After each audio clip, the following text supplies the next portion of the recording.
seluruh mukjizat itu tidak ada apa-apanya dibanding mukjizat Al-Quran yang sekarang ada di rumahmu, ada di aplikasi handphonemu, ada di mana-mana ini.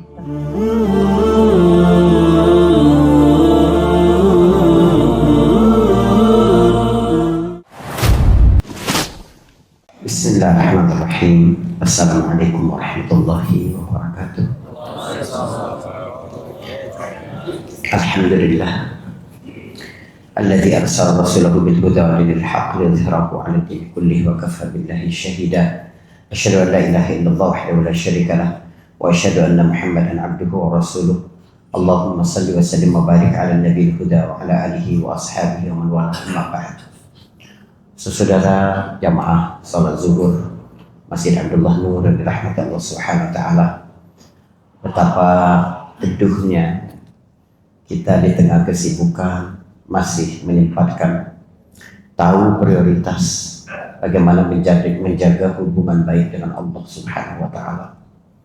Saya suka masjid-masjid yang berada di tengah kesibukan aktivitas manusia menjalani rutinitas sehari-harinya. Itu menegaskan bahwa memang ada sisi kosong dalam jiwa kita itu yang gak bisa diisi oleh apapun kecuali karena keterikatan hati kita kepada Allah Subhanahu wa taala. Jadi kalau kita ini berjalan memperhatikan bekas-bekas peradaban-peradaban kuno, itu kita bisa dapati satu peradaban tanpa pasar. Ada lagi satu peradaban tanpa kantor-kantor, peradaban tanpa perpustakaan banyak. Tapi tidak ada satupun peradaban tanpa rumah ibadah. Jadi memang manusia itu mereka selalu mencari, ingin menjalin kontak dengan Tuhan pencipta mereka. Cuma mereka memang tidak sampai, nalar kita ini tidak sampai untuk mendefinisikan siapa Tuhan itu. Saudara, Allah berikan manusia ini akal. Itu yang membedakan kita dengan hewan-hewan. Jadi Allah membekali hewan-hewan itu insting. Insting itu membuat kalau lapar makan, mencari perlindungan ketika merasa terancam, itu insting. Manusia dan hewan sama-sama punya. Jadi kalau bapak-bapak merasa lapar tengah malam, terus ke dapur masak mie instan, jangan bangga, wah keren kan gue, enggak, itu cuma insting. Hanya insting kita, kalau lapar kita cari makan. Yang membedakan kita naik kelas dibanding hewan adalah akal kita. Nah, akal ini yang membedakan kita dengan hewan. Membuat kita, cara kita cari makan 20 tahun lalu, 100 tahun yang lalu, 1000 tahun yang lalu berbeda. Kalau hewan tetap. Jadi monyet, harimau, kijang, rusa gitu. Cari makan dari dulu sampai sekarang ya seperti itu. Tidak berkembang karena hanya mengandalkan insting. Tapi kalau manusia dia mengandalkan akal. Tapi tahu nggak teman-teman semua? Apa prestasi akal yang paling tinggi? Apa? Ada dua. Yang pertama, ketika dia berinteraksi dengan alam semesta, dia melihat satu sistem yang terhubung satu sama lain dengan presisi yang luar biasa. Otaknya itu sampai bahwa gak mungkin ini terjadi sendiri. Artinya pasti ada yang menciptakan. Itu akal manusia semuanya sampai. Jadi sebenarnya tidak ada orang yang benar-benar ateis. Tidak ada. Seorang punya rumah besar. Di belakang rumahnya ada backyard, lapangan yang cukup. Tidur siang dia. Begitu bangun, dia lihat ada tenda dengan peralatan yang lengkap. Dia tanya ke asisten rumah tangga, ke anaknya, siapa yang pasang tenda? Mereka semua kompak menjawab, nggak ada yang pasang. tiba-tiba tendanya ada sendiri, terpasang sendiri. Kira-kira percaya nggak orang ini? Nggak percaya. Sesederhana tenda saja mustahil terjadi sendiri. Apalagi alam semesta. Jadi akal kita ini nyampe ada Tuhan itu nyampe. Tetapi siapa Tuhan itu akal kita nggak nyampe.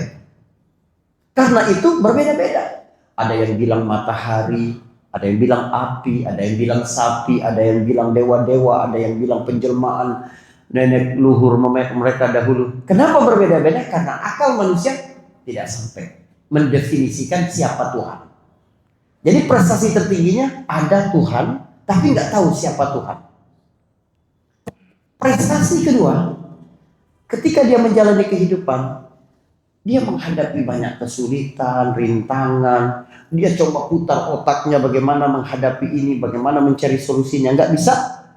Akal manusia sampai kepada hal kedua. Aku harus menjalin kontak dengan Tuhan. Aku harus berkomunikasi dengan Tuhan. Karena dia maha segalanya, dia menciptakan semuanya. Akal manusia sampai.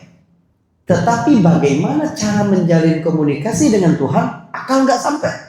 Makanya ada yang kasih sesajen, ada yang bakar 3 lidi, ada yang macam-macam. Melarung makanan ke laut, ada. Kenapa? Akal manusia tidak sampai. Karena itu, atas kebaikan rahmat Allah Subhanahu wa Ta'ala, setelah Allah berikan insting, Allah berikan akal, Allah berikan wahyu. Allah utus para nabi, Allah turunkan kitab. Jadi ini bentuk sayang Allah. Karena akal kita memang nggak bisa menjelaskan segala sesuatu. Banyak Pak, Ibu, dalam hidup ini yang akal kita nggak sampai. Satu benih, biji, ditanam di dalam pot. Disiram. Tiba-tiba tumbuh jadi tumbuhan. Dari biji tadi, ada yang jadi daun, ada yang jadi pohon, ada yang jadi ranting, ada yang jadi akar. Bisa nggak akal manusia menjelaskan? Tidak bisa. Sedotan saja masuk ke dalam gelas terlihat lebih miring, akal gimana menjelaskannya? Jadi jangan mendewakan akal dalam hidup. Allah Subhanahu wa Ta'ala kemudian menyediakan kanal ketiga untuk manusia, yaitu petunjuk wahyu. Itulah gunanya diutus para nabi dan para rasul. Jadi yang paling tinggi peradaban manusia itu beragama. Simbol keberagaman manusia itu taat. Makanya saudara, induk segala pengetahuan itu adalah kenal Allah Subhanahu wa Ta'ala. Untuk membuktikan kebenaran wahyu, untuk membuktikan kebenaran para nabi, Allah turunkan mukjizat-mukjizat. Allah utus para nabi itu orang-orang yang jujur, yang tidak mungkin berbohong. Untuk diri mereka sendiri saja nggak mungkin bohong, apalagi atas nama Allah, mereka nggak mungkin bohong. Jadi kita cuma cukup melihat bukti-bukti mukjizat yang ada pada diri nabi, para rasul, lalu kita percaya kepada mereka. Apapun yang mereka sampaikan pasti kebenaran, karena mereka nggak mungkin bohong. Sama seperti kita sakit gigi, tanya di grup WhatsApp komplek rumah kita, di mana ya dokter gigi yang bagus gini-gini. Orang kasih beberapa nama. Anda googling, Anda lihat di map, Anda lihat review orang, lihat. Anda ingin membuktikan benar nggak itu yang terbaik. Begitu Anda sudah memutuskan itu, Anda pergi ke klinik gigi, Anda nggak perlu lagi ketika disuruh buka mulutnya, kenapa harus dibuka? Baring, kenapa harus terbaring? Kenapa? Anda udah percaya sama dia. Karena terbukti tadi. Nabi dan Rasul, kitab-kitab yang Allah turunkan mengandung mukjizat yang tidak bisa ditandingi. Sehingga kita memang tidak ada pilihan untuk menolak bahwa ini absolut kebenarannya. Ini cara Allah membuat hidup kita ini terarah. Bentuk sayang Allah kepada kita. Nah, cuma memang sedikit orang yang dapat melihat bahwa nikmat paling besar itu memang kenal Allah. Anda kalau jalan ke Turki, di Istanbul ada satu istana besar ya, untuk Kesultanan Utsman pada masa-masa awal dulu. Namanya Istana Topkapi. Istana Topkapi itu di gerbangnya itu di depannya ditulis Ra'sul Hikmah Ma'rifatullah. Induk segala ilmu itu kenal Allah. Ini punya implikasi besar dalam kehidupan. Jika sekiranya, misal salah satu, jika sekiranya kita mendidik anak kita, membuatnya mengikuti banyak kursus-kursus, les-les, membuat mereka menguasai berbagai bidang ilmu, tapi mereka tidak kenal dengan Allah, maka sampah semua. Tidak ada gunanya, tidak kenal dengan Allah. Sebab sentral segala sesuatu tadi adalah Allah.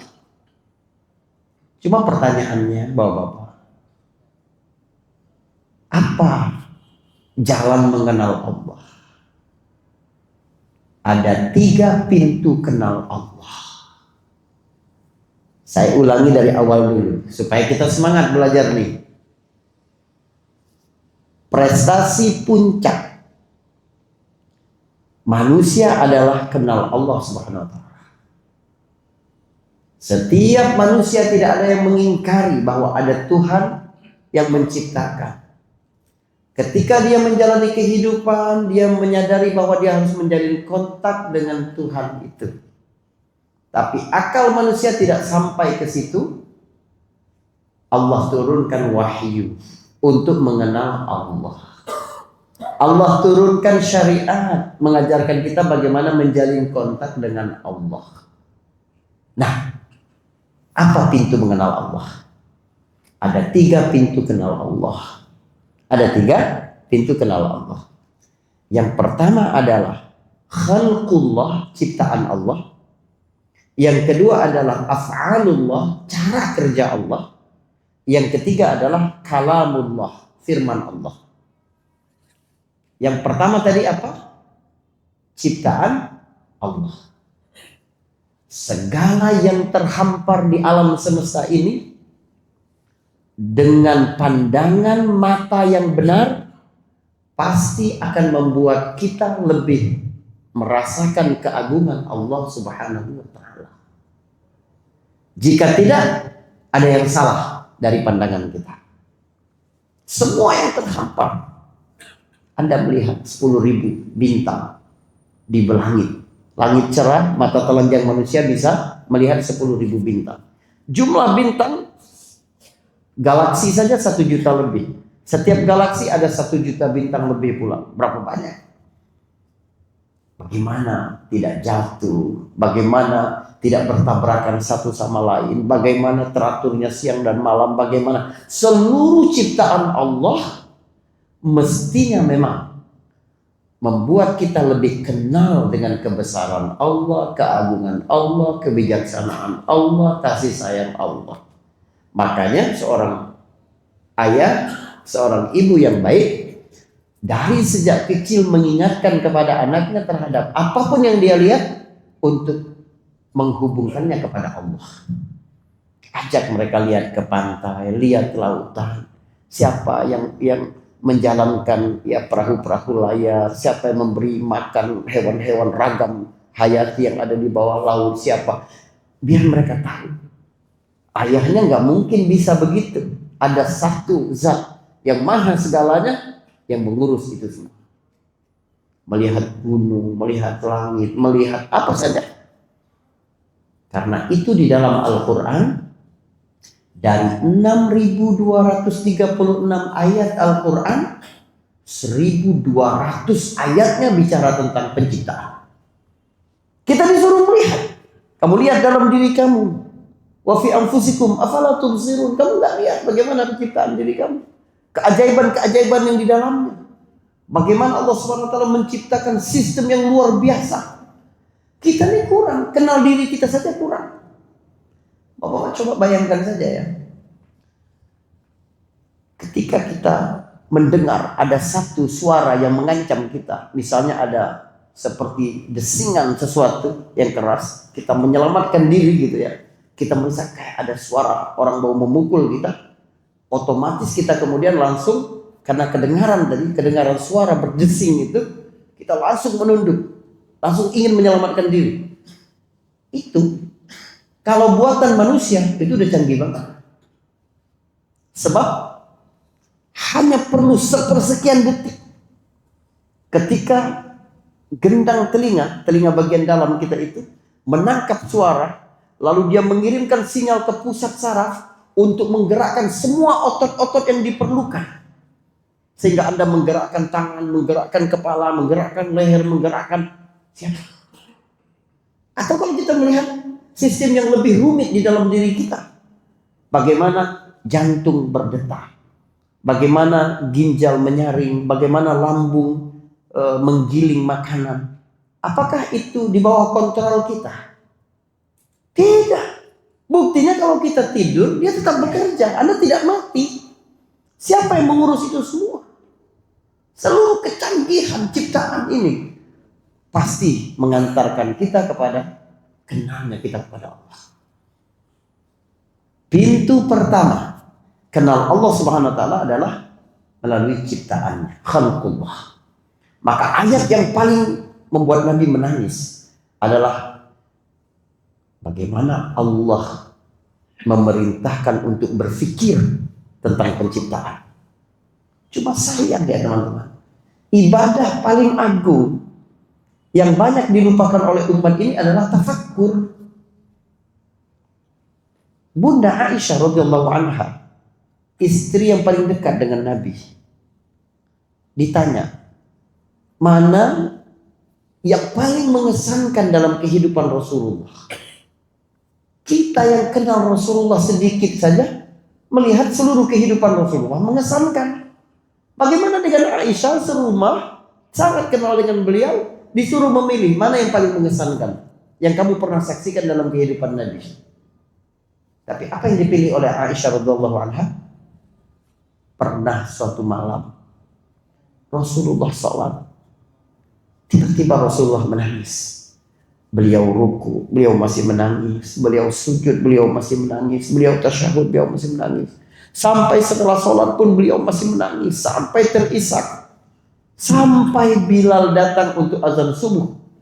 Bilal bertanya, ya Rasulullah, apa yang membuat engkau menangis? Sepanjang malam Rasulullah menangis. Kata Nabi, malam ini turun kepadaku ayat, inna fi khalqis samawati wal ardi wa ikhtilafil laili wan nahar la ayatin li ulil albab alladzina yadhkuruna Allaha qiyaman wa qu'udan wa 'ala junubihim wa yatafakkaruna fi khalqis samawati wal ardi. Sungguh penciptaan langit, bumi, pergantian siang malam itu tanda semua untuk menunjukkan kebesaran Allah. Allah beri mata kita, telinga kita, indera kita, dapat menikmati segala sesuatu, dapat mengamati semuanya, lalu tidak membawa pada kesadaran betapa agungnya Allah, betapa debunya diri kita ini ada yang salah. Sebab ini pintu penting mengenal Allah Subhanahu wa taala melalui ciptaannya.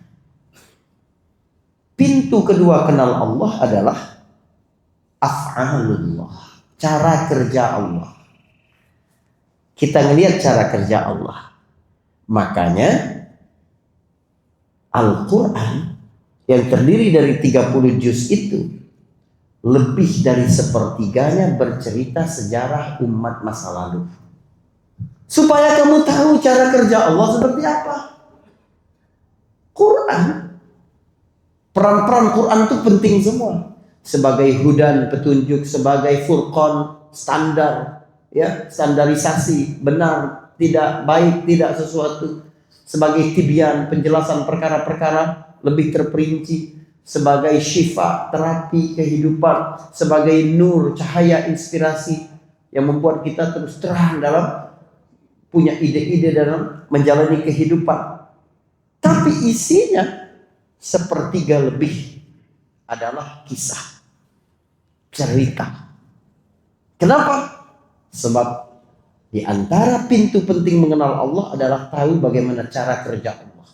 Maka Bapak-bapak, kita takut dengan fitnah propaganda LGBT sampai ke negara kita, ke masyarakat kita, ke keluarga kita. Kenapa? Karena kita kenal dengan cara kerja Allah, bagaimana Allah memusnahkan kaum Nabi Lut dulu karena LGBT.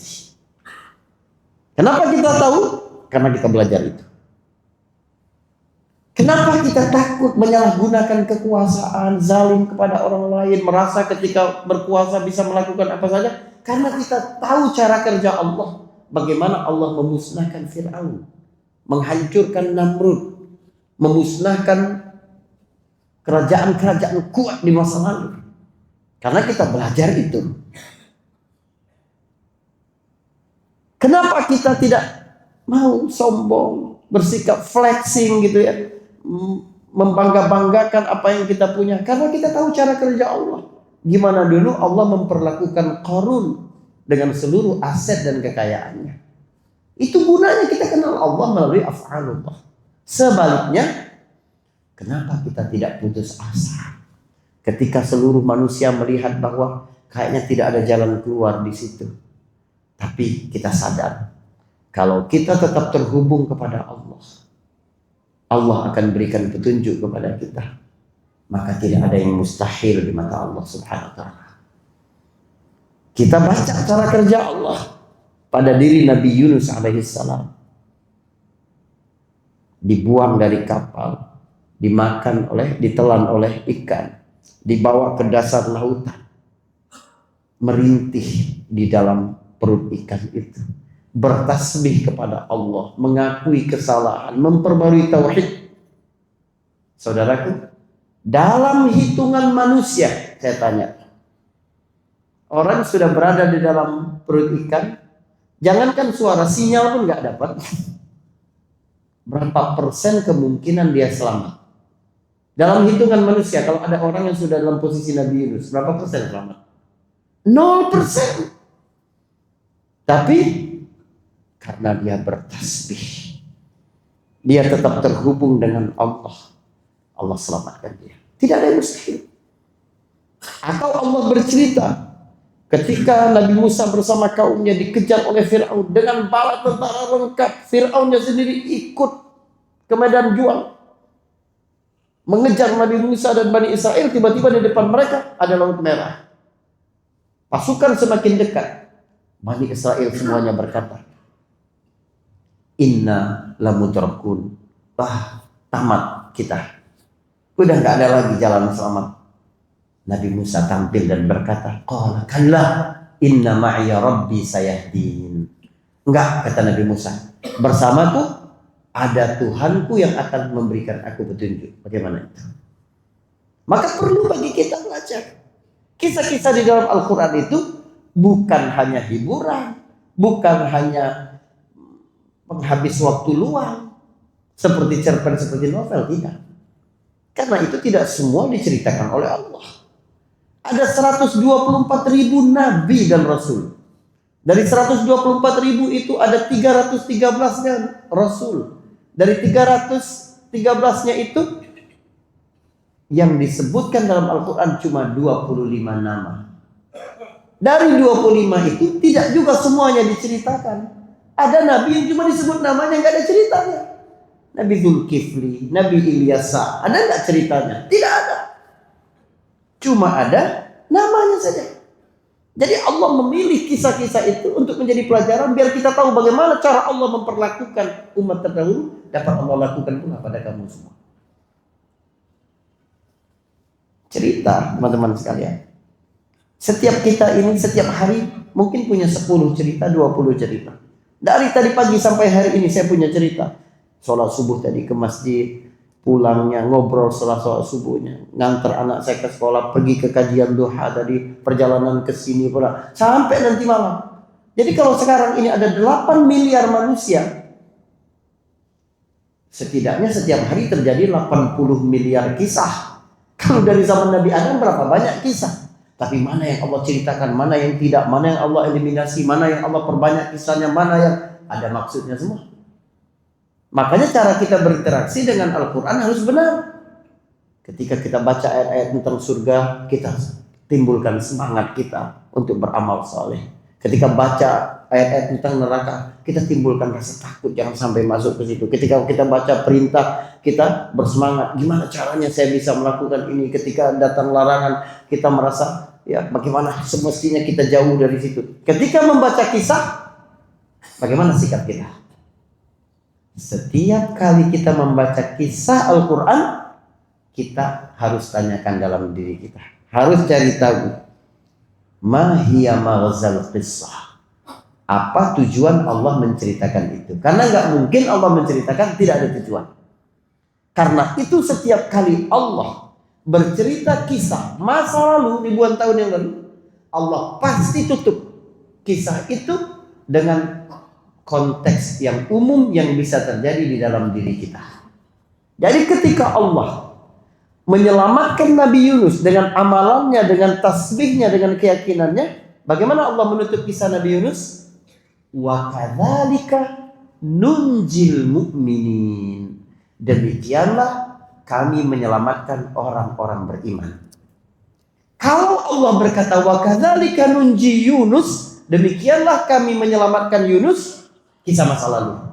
Tapi karena Allah berkata demikianlah kami menyelamatkan orang mukmin, siapapun yang punya pengalaman yang sama seperti Yunus, melakukan seperti yang dilakukan Yunus, walaupun di mata manusia kemungkinan selamat 0%, keluar dari persoalan 0%, kami dapat menyelamatkan karena keimanannya. Pintu kenal Allah yang kedua apa? Cara kerja Allah. Pintu kenal Allah yang ketiga adalah melalui kalamullah, wahyu dari Allah Subhanahu wa Ta'ala. Saya baru baca satu tulisan dari seorang pemikir Iran, ya, Al-Qubaisi ini, Muhammad Abdullah Al-Qubaisi kalau saya tidak keliru. Dia menulis tentang mukjizat Al-Quran di dalam hidup kita. Dia memberikan satu pertanyaan yang reflektif, perenungan yang dalam banget. Selama ini kita mungkin terlalu asik mengkaji Al-Quran dari sisi mukjizat sainsnya, mukjizat bahasanya, mukjizat kabar-kabar gaibnya. Ini penting juga teman-teman sekalian. Mukjizat bahasa itu yang membuat orang-orang Quraisy banyak yang terketuk hatinya kepada Islam, melihat kebenaran Al-Quran. Karena mukjizat bahasa Al-Quran itu memang luar biasa. Begitu juga mukjizat sains, banyak sekali penemuan-penemuan terkait dengan ilmu pengetahuan. Bagaimana secara detail Allah bercerita tentang penciptaan embrio manusia dan proses-prosesnya. Bagaimana tentang hukum lautan, ada 2 gelombang yang tidak sama. Bagaimana tentang frekuensi, bagaimana tentang banyak sekali. Tapi pernah nggak kita nanya, apa mukjizat Al-Quran dalam hidup kita? Bagaimana dia bekerja dalam hidup kita? Sebab inilah yang mengubah masyarakat yang dulunya mengembala kambing menjadi pemimpin peradaban. Itu terlihat mukjizat Al-Quran di tengah mereka. Bagaimana kemudian timbul generasi terbaik. Bagaimana kemudian seorang hamba sahaya yang dulu tidak ada maknanya kemudian dapat di atas Ka'bah mengumandangkan azan. Bagaimana kemudian sistem keadilan yang sebelumnya senjang, bagaimana pemeliharaan kepada perempuan, bagaimana hak asasi manusia ditegakkan, bagaimana itu dalam masyarakat. Pernah nggak kita berpikir bagaimana mukjizat Al-Quran ini bekerja dalam hidup kita? Kita nggak paham Al-Quran, cuma baca saja Al-Quran. Bahkan bacaan-bacaan yang kita biasa dalam sholat pun kita tidak paham. Apa beda Ar-Rahman dan Ar-Rahim? Kenapa Allah menggunakan kata hamdun dalam Alhamdulillah Rabbil Alamin? Apa maksud Rabbi ini bagi kesejahteraan mental saya, bagi kesehatan batin saya, bagi kesehatan mental jiwa saya ini? Itu semua harus bekerja dengan sempurna, dengan maksimal dalam kehidupan kita.